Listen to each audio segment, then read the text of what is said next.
con đi đến cửa tàu về nhớ biết ê tây yong cục là tâm cố nam hiền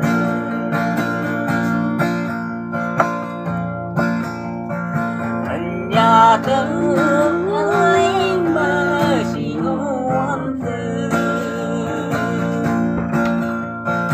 chỉ cô xuân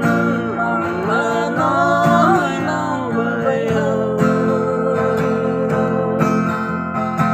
vui non ơi chỉ xin mong mơ nói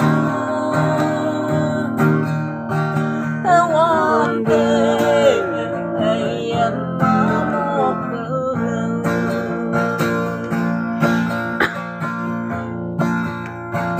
nắng người xuân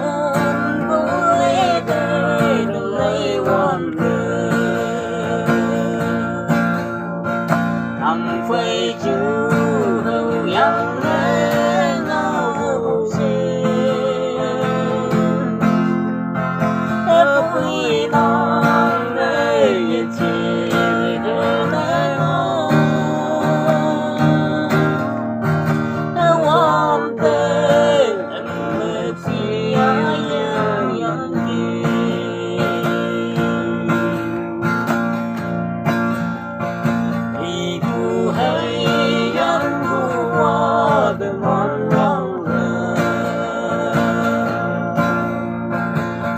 đâu có tồn mơ chân đây yêu